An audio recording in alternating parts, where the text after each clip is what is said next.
안녕하세요. 저는 60살 택시 운전을 하며 올해로 80대신 홀어머니를 모시고 생계를 유지하고 있습니다. 저는 형 하나, 남동생 하나 있는 둘째였는데 다른 형제들 다 가정 꾸리고 자기 짝 만나 토끼 같은 자식들 낳고 알콩달콩 살고 있을 때 저는 이상하게 아무리 노력을 해봐도 제 인연이 닿질 않더라고요. 사실 제가 스스로 볼 때는 택시 운전하면서 모아놓은 돈도 꽤 있었고 그럭저럭 생김새도 괜찮다 여겼지만 현실은 그게 아니었나 봅니다. 제가 마음에 들어하는 여자는 저를 싫다 했고 막상 제가 싫은 여자는 저를 좋다고 하니 이런 악순환이 흐르면서 저는 나이만 먹어 결국 홍기를 놓치게 되었습니다. 제 어머니는 저더러 눈도 좀 낮추고 마음 착한 여자 만나 아무나 결혼하라 했지만 어디 사람 마음이 그런가요? 심지어 어머니께서는 제게 애원하며 외국인까지 닥치는 대로 소개해 주셨지만 결실이 이루어질 리가 없었습니다. 그러던 중 평소에 친하게 지냈던 동료 기사 친구 아들이 안타깝게도 교통사고를 당해 저 세상으로 갔다는 소식을 듣게 되었습니다. 우연히 두어 번 정도 친구 아들을 본 적이 있었는데 괄괄한 성격의 친구와는 달리 워낙 심성이 여리고 소심했던 걸로 기억해요. 비극적인 소식의 동료들은 문상객으로 친구 아들이 안치되어 있다는 병원 장례식장을 찾았고 그곳에서 슬퍼하고 있는 친구 부부를 보았습니다. 친구는 동료들이 찾아온 것에 대해 고마워하며 눈물까지 훔치고는 어서 앉아라 안내해 주더군요. 저는 조의금을 내고 고인의 명복을 빈 후 잠시 볼 일이 급해져 화장실을 급히 다녀오겠다 했습니다. 그때 화장실 앞에서 한 여인이 검은색 상복 차림으로 급히 나오더라고요. 많이도 울었던지 눈이 빨갛게 부은 상태로 장례식장 안으로 가는 여자. 그때 전 무슨 생각이었던 건지 순간 그 여자에게서 눈을 뗄 수가 없었습니다. 뭐라 말로 표현할 수 없는 기분이라고나 해야 할까요? 무슨 운명의 장난 마냥 저도 모르게 화장실 가는 것도 잊은 채 그 여자를 쫓아갔어요. 그런데 친구가 앞에 나와 그 여자를 매섭게 쏘아보더군요. 무슨 놈의 화장실을 그렇게 줄기차게 쏘다니냐. 지 서방 잡아먹고 시부모 속 새까맣게 태우니 속이 후련하냐고 말을 하는데 아무래도 상복 입은 여자는 상 치르고 있는 아들의 안사람 되는 그러니까 친구의 며느리 되는 사람이었나 봅니다. 아무리 직설적인 성격으로 유명한 친구라 아들 잃은 슬픈 마음 충분히 이해하겠으나 냉정하게 얘기하면 아들이 신호 위반해서 교통사고로 운 나쁘게 저 세상 갔다는데 며느리가 대체 무슨 죄랍니까?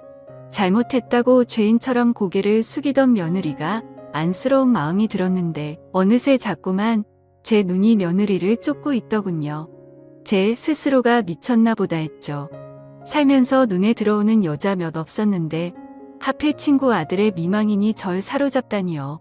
저는 감정을 애써 부정하며 바쁘다는 핑계로 도망치듯 나와버렸습니다. 아들을 잃은 후 다시 평범하게 근무하게 된 친구는 애써 아무렇지도 않은 척하며 일에 열중했습니다. 평소보다 더 농담도 하고 기운차게 행동하는 게 아무래도 아들을 잃은 슬픔을 잊으려고 더 그러는 것 같았어요. 전자식이 없었지만 어쩐지 피부치를 잃은 마음은 그 소중한 사람을 잃은 마음은 왠지 알 것 같았습니다. 저는 음료수를 친구에게 건넸습니다. 친구는 고맙다며 음료수를 꿀꺽꿀꺽 들이키며 고마워 아들 녀석은 제 운명이 그것밖에 안 되어간 놈 어쩌겠어 생각하면 마음만 아프지. 이게 다 사람을 잘 들여야 하는 법이야. 며느리 하나 잘못 들어와서 집안에 불운을 몰고 왔으니 결혼한다 했을 때 말리지 못한 게 내 천추의 한이야 하며 감정이 올라왔는지 분을 토해냈습니다. 얘기를 들어보니 아들하고 며느리하고는 작년쯤 결혼을 했는데 부모한테 버림받고 조모하고만 살아서 어두침침하고 우울한 게 썩 마음에 들지 않았다고 합니다. 그래도 아들이 좋다길래 무작정 반대할 수 없어 결혼시켰지만 며느리가 들어오고 나서부터 집안에 불운이 시작됐다고 하네요. 사기를 당해 가세가 기울기 시작했고 아들마저 비명에 간 일이 있었으니 며느리를 보기 싫어 당장에 나가라 했는데도 갈 곳이 없어 붙어있다 하니 아주 미치겠다고 하더라고요. 그날 밤 친구와 한잔을 하고는 집에다 데려다 주었습니다. 며느리가 나와 시아버지를 부축하는데 고주망태가 된 친구 녀석은 그 와중에도 재수 없다며 며느리를 뿌리치고는 저만을 의지한 채 집 안으로 들어가더군요. 데려다주며 부인이 되는 사람이 저희 바깥창 밥만 챙겨줘서 고맙다며 집에 들을 건 없지만 마침 반찬을 많이 만들어놨으니 그거라도 좀 챙겨가시라고 했습니다.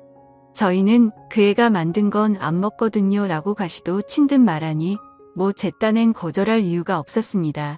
그날 서글퍼 보이는 며느리의 인사를 받으며 덕분에 반찬 선물을 가지고 간 저는 다음날 아침으로 어머니와 꽤 괜찮은 식사를 했습니다. 어머니께서는 어디서 가져온 반찬이냐며 솜씨가 좋다고 하셨습니다. 어머니께서는 이런 요리 솜씨 좋은 여자를 며느리로 맞아봤으면 좋겠다.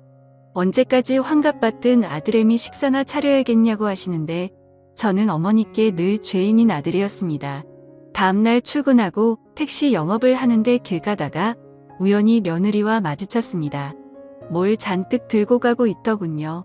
친구 부인은 다른 아들과 떡집을 운영하고 있었거든요.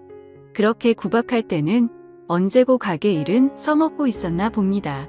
얼굴 한번 봤다고 그새 반가운 마음도 들고 고맙다는 인사도 할 겸 택시를 세웠네요. 안녕하세요. 어디 가세요? 타세요. 제가 가는 데까지 모셔다 드릴게요. 라고 하니 괜찮다고 하는 며느리였지만 제가 여러 번 권유하니 마지못해 제 차에 오르며 짐을 실었습니다. 오늘따라 배달차가 고장나서 그리 멀지 않은 곳이라 걸어서 배달을 가는 길이라 하더군요. 그래서 이 무거운 떡을 어떻게 이고 지고 가냐는 말에 며느리는 멋쩍은 듯 아무 말 없었습니다. 저는 며느리에게 맛있었다며 어머니가 요리 솜씨 칭찬을 했다고 말해주니 참 좋아했습니다. 하며 말하기를 저희 남편도 제 요리 솜씨가 좋다고 칭찬을 하곤 했는데 부담스럽지 않으시다면 종종 놀러 오실 때 조금씩 반찬을 싸드려도 될까요? 라고 하는데 빈말이라도 참 고맙고 좋더라고요. 배달하는 곳은 금세 도착했고 며느리가 차에서 내리자 저는 생각했어요. 미쳤나 보다. 정신 차려야지. 다 늙어서 저렇게 새파란 여자한테, 그것도 친구 며느리한테 이러면 안 되지. 하지만 이상하게 그 여자한테 자꾸 마음이 가는 건 잡기 힘들었습니다. 저는 이후로도 친구와 친하게 지내며 종종 집을 찾아 그 집 며느리를 보았고 언제나 며느리는 살가운 태도로 저를 시아버지 친구로서 맞이했습니다. 그러나 그곳에 자주 들르며 며느리가 얼마나 시집에서 차가운 대접을 받고 있는지 알게 되었습니다. 어느 날은 친구 부인이 뭔가 잘못했는지 며느리를 야단치고 있더라고요. 그런데 친구에 이어 부인까지 잘못된 일에서만 야단을 치면 될 것을 항상 너 때문에 우리 아들을 잃었다. 보고 배워 자란 게 없는 것이 부름만 몰고 다닌다며 온갖 욕설과 인신공격으로 마무리 지었습니다. 그때마다 제 마음이 얼마나 아프고 안타까운지요. 만약 저 여자가 우리 어머니 며느리였다면 저런 대접을 받고 살진 않았을 텐데 며느리도 엄연히 남의 집 귀한 딸이건만 저렇게 하대하는 게 좋은 꼴은 아니더이다. 마침내 며느리도 참지 못하고 정그렇게 제가 미우시면 제가 나가면 되신 거죠. 저 비록 대학은 못 갔지만 고등학교까지 할머니께 가정교육 잘 받고 남들만큼 잘 살았어요. 제발 절 키워주신 조부모님 욕까지는 하지 말아주세요. 남편 저 세상 간 거 저도 어머님만큼이나 가슴 아파요. 이젠 제발 그만하세요. 하며 결국 억울한 마음에 집을 뛰쳐나갔는데 친구 부부는 내쫓으면 속 시원하겠네. 아주 우리도 지겹다. 몹쓸 거나며 집안이 불운해진 것과 하필 며느리 시집올 시점이 우연히 맞물린 것뿐인데 대체 그가 궁합이랑 사주 하나 때문에 죄 없는 며느리를 언제까지 저렇게 대할 건지 너무나 답답하고 화까지 나더라고요. 마음 속였던 저는 며느리를 뒤쫓아가 보니 전봇대에 기대어 하염없이 울고 있었는데 어찌나 가슴이 아프던지요. 그런데 며느리가 이상했습니다. 한참이나 울어 지쳤는지 그대로 바닥에 쓰러지는 것이 아니겠어요. 저는 놀란 마음에 얼른 며느리를 업고 병원으로 데려갔고 얼추 검사를 해보니 빈혈에다 영양실조라는데 온갖 못된 것들을 다 달고 구박까지 받으며 어찌 저리 살았을까 하는 안쓰러운 마음에 보호자를 자처하며 입원까지 시켜주었습니다. 그런데 의사 선생님께서 뭔가 검사 결과가 썩 개운치가 않았는지 조금 더 정밀 검사를 하자 했는데 마침 며느리는 눈을 뜨고서 몸을 일으키며 고개를 젓더군요. 전 괜찮아요. 검사할 돈도 없고요. 어차피 몸이 약해져서 그러니 식사 잘하면 금방 회복될 거예요. 지친 기색으로 말하면서 저를 붙들고 빨리 병원에서 나가고 싶다고 했습니다. 하지만 병원을 나간다 한들 몸도 약한 그녀가 갈 곳이 있나요? 저는 이참에 넌지시 얘기했네요. 혹시 갈 곳이 없으시다면 우리 집 오실래요? 저 어머니랑 같이 사는데 우리 집 방 남는 거 있고 갈 곳 없으시다면 거처 잡으실 때까지 그곳에서 머물러도 돼요. 라고 하니 며느리의 어이없고 기막힌 시선이 느껴지더라고요. 하기사 누가 봐도 이상한 상황이죠. 시아버지 친구가 갈 곳 없다고 받아준다 하니 이상하기도 하고 좀 꺼려지기도 하고 하여튼 그랬을지도 모릅니다. 그런데 생각지도 못한 며느리의 반응은 정말로 신세져도 될까요? 보증금은 없지만 제가 어떻게든 일을 구해서 방세는 꼬박꼬박 내도록 할게요.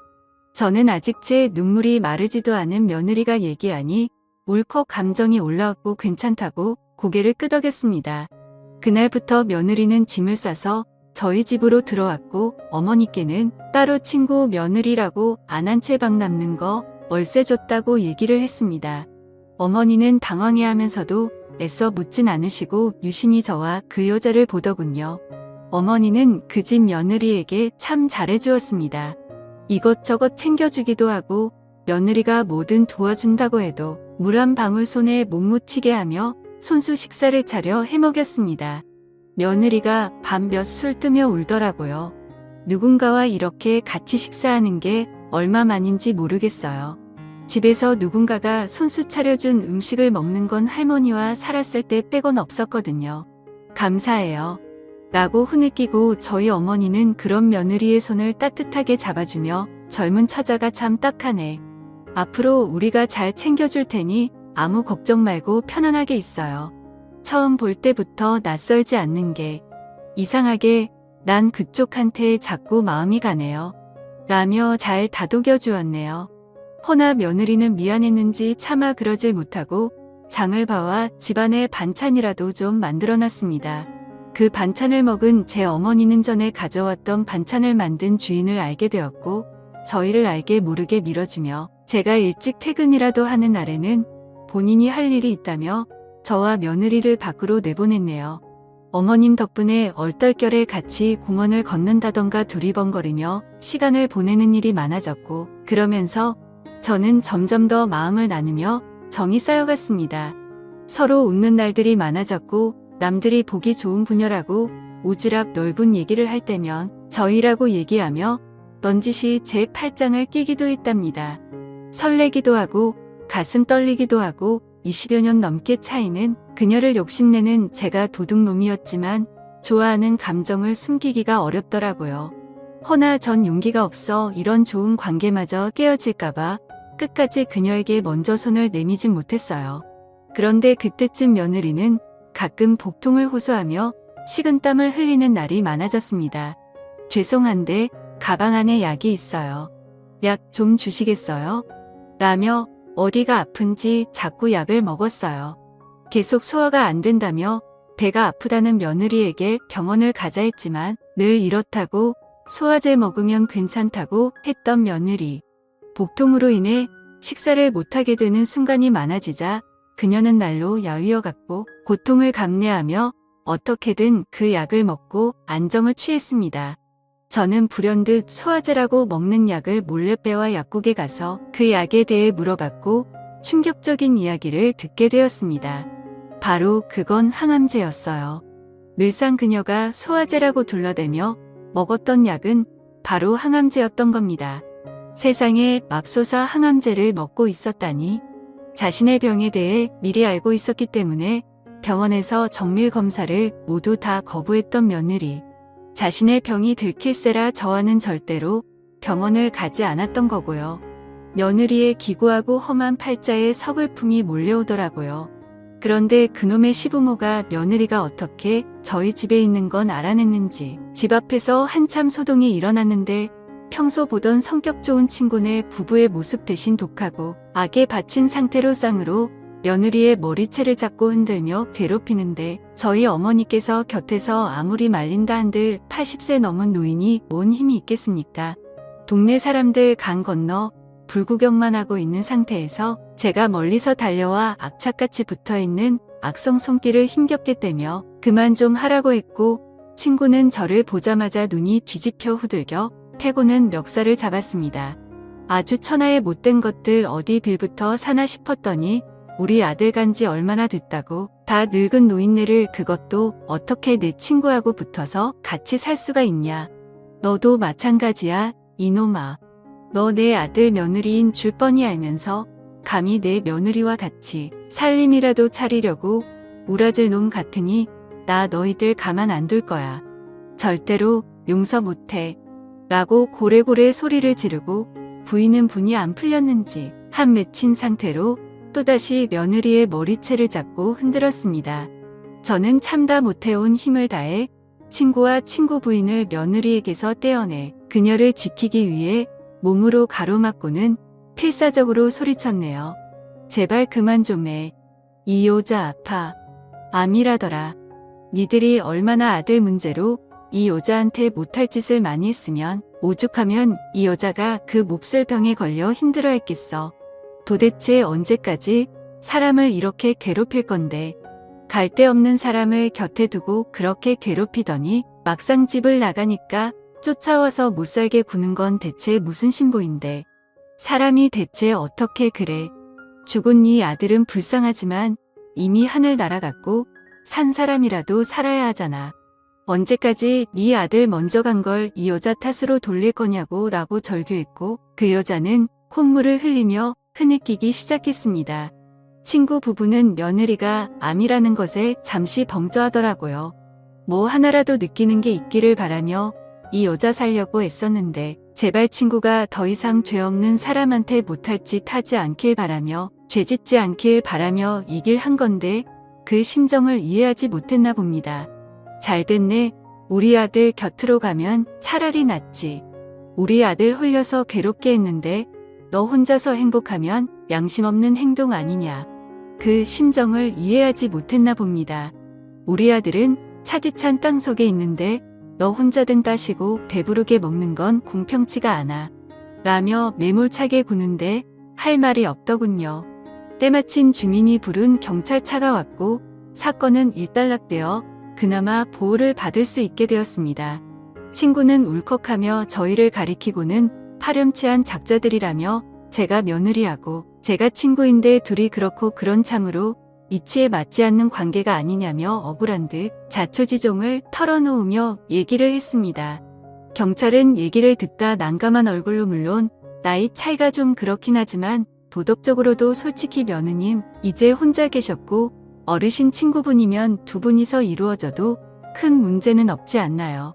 이러시는 두 분이 제게는 이치에 맞지 않는 분들 같습니다만 라고 하니 시부모는 기막혀 하면서도 막상 아무 말은 못했으나 그래도 억울했는지 제게는 이제 와서 남의 며느리 훔쳐간 놈이라고 운운하고선 제게 가만 안 두겠다고 협박성 말을 남기고 가버렸습니다.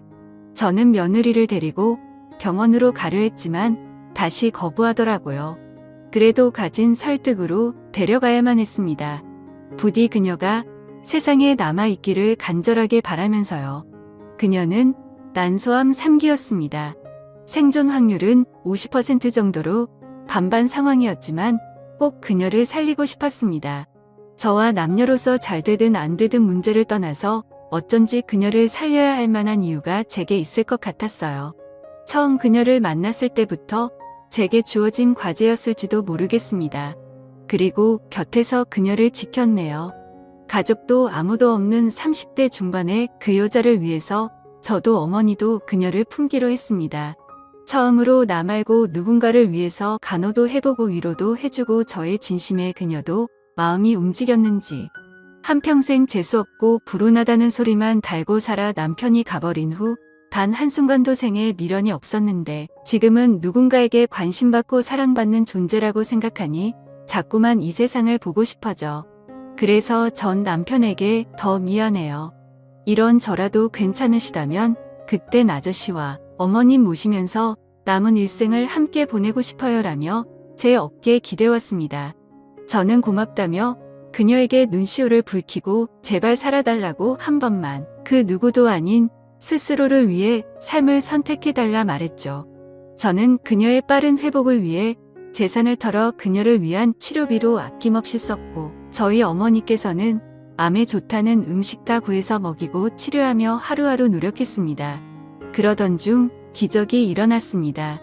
의사는 일단 수술이 잘 되었다며 말씀해 주셨고 난소암이 재발하는 암이라고 주기적으로 검사받으며 지금처럼 좋은 식사와 운동을 권유했고 그 여자는 마침내 귀한 목숨을 구하게 되었습니다.